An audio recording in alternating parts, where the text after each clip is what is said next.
Here's the project car for the spring of 2018. It's a 1992 Suzuki Carry. Stock as it comes from the factory with one option, which is the differential lock on the four-wheel drive. It's noted there on the tailgate. Makes it a much better four-wheel drive machine, off-road. Plan is to set it up as an off-road vehicle. The Carries are right-hand drive, come from Japan. Pretty tiny in the cab, but I'm 5'11" and I fit in pretty well. And so it's nice to have an off-road vehicle with heat and windshield wipers and an enclosed cab. Value on this is about $5,000 to $6,000 now.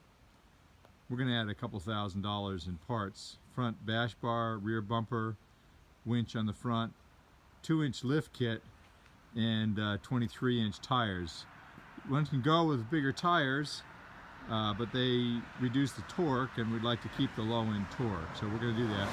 You may notice that this truck has license plates on it. So I imported it, and it's 25 years old. So when you import a 25-year-old foreign vehicle, they are DOT exempt, and you can register them. If you buy them from a dealer in the U.S. and you don't have the original Japanese deregistration certificate, then they cannot be registered and therefore off-road use only. And if they're newer than 25 years old, that's no good either. They can only be used for off-road speed-limited vehicles. Thought I'd measure the ground clearance the way it is standard from the factory. And it's just shy of 6 inches, so we'll say 6-inch ground clearance. We're going to lift it, the body, 2 inches, but that's not going to affect the ground clearance. Only changing the tire size would affect the ground clearance. So when we go to 23-inch tires, we'll see if we get a little bit more out of it. And here's the clearance to the front differential. We've got 5.5 inches, so it's slightly less there. And again, it's pretty reasonable. And there's not much you can do other than put bigger tires on it. So we'll just come back and see what it looks like after we've got the bigger tires on it. One of the limiting factors on lifting these is the front axle here. It's very short, and when you lift the shock strut like we're going to do, add a couple inches to it, you get a little angle out of this, and then the CV joints, when they drop to their full length, can bind. So 2 inches is the max lift kit for just mounting the on top of the struts here. I'll show you. You can see we're just going to add a 2-inch spacer on the top there. If you want to go higher than that, you actually have to body lift it, which is pretty straightforward, another couple inches. You do have to extend the steering column if you do that. So there's a little 2-inch adapter that goes on top of the shock tower, strut tower. Alright, here she is with the lift kit installed and the new wheels on. Probably only took about 2 hours work. Pretty easy change to make. You can see the longer shackles there, and a little video earlier of the adapter plates. There's the lift.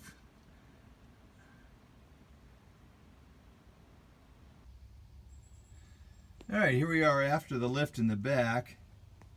We're up to about 8 inches, so that's really just the tire lift from the 23-inch tires. So they gave us another couple inches on the clearance, which is great.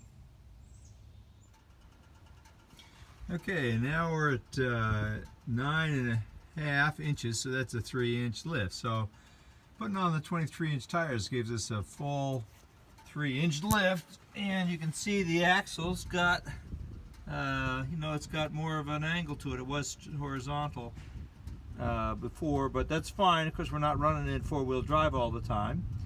And so that's not really doing anything, and that will work unless you really drop a wheel in the hole, and then you might hear it catch a little bit. And there is a little bit, I did notice that when you steer, that tire, when you turn that tire all the way to the left,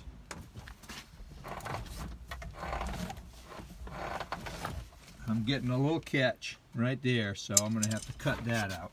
Other than that, we're clear. So just a little bit of trimming to get that to get good free steering out of that tire. But sure looks good.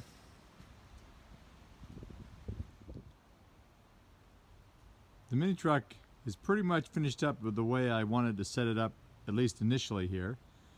Looking pretty good, and we're having a lot of fun riding it, and I've got some interesting tidbits that will help the next person. So let's start with the rear bumper here. I got that on eBay, and I really like the shape of it because it lets the license plate still show through. Some are too high and will cross that because they figure people are not going to register these, but since I did, it's nice to have that low bumper with the good hitch. It's also was very easy to mount, a little bracket there that slid into a torsion tube, and then there was a small, you can't even see it probably, there's a place to bolt it right there, and it was really easy. We just welded where the bolt was supposed to be, and then tacked a little weld right there along the bracket, and then the bumper just bolts on. Perfect. I kind of wish the hole for the hitch pin was a little bit further back, but we can fix that.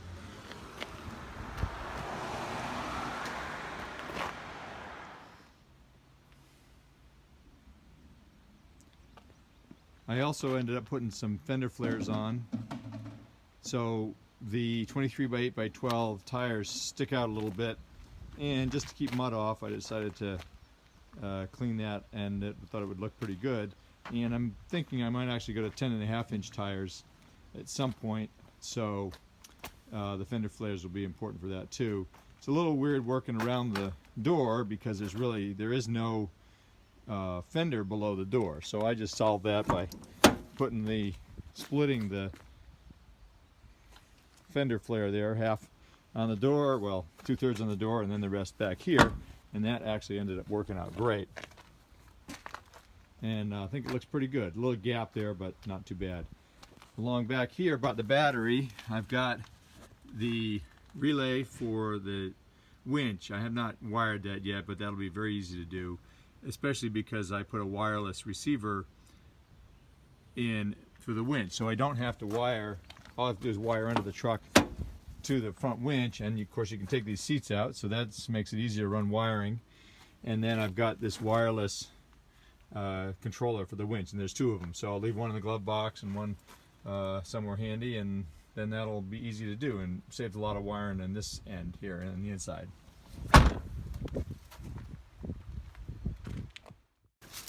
The front bumper with the brush bar was the last piece I put on, and I actually had a lot of troubles with that, and I bought it from Mike out at superminitrucks.com for $588 plus shipping.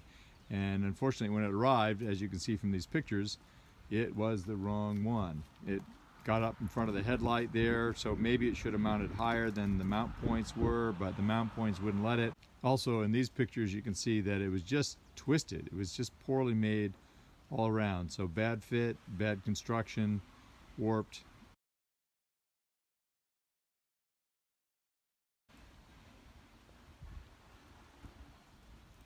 I did ask Mike for $200 off so I could pay somebody locally to fix it, which he agreed to on the phone, but he has yet to do. I've ended up filing a credit card case against him to get some of my money back, both on the rear bumper, which he charged me for, but I canceled, and the shipping for that, and for the bad workmanship on this front end, and actually just totally the wrong bumper on the front here. But after some work with the local welder, we pretty much took the whole bash bar assembly apart and redid it, both to change the angle to match the angle of the bumper where it goes back, lower it so it doesn't go around the headlights, but it actually looks better not going up that high, and just kind of straighten it out. And we did a pretty good job. It's looks pretty straight across there, and that works out good.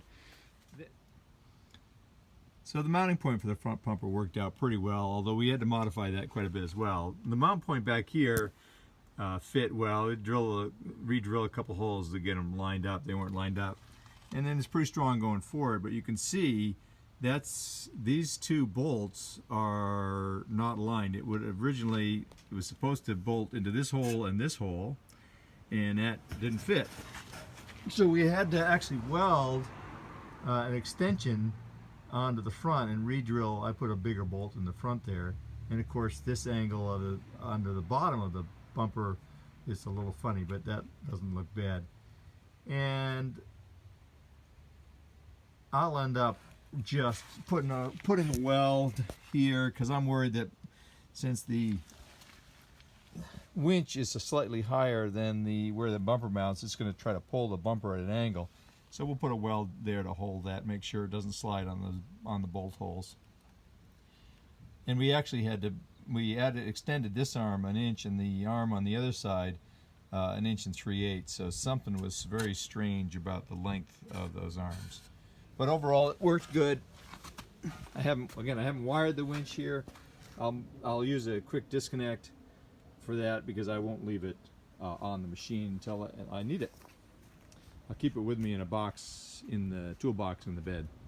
Anyway, that's sort of the basic project for a 1992 Suzuki Carry. Everything would be identical up through 1999. Really happy with how it ended up at this point. I'm sure I'll do more things in the future, but this is a good baseline project for anybody with a nice Suzuki Carry.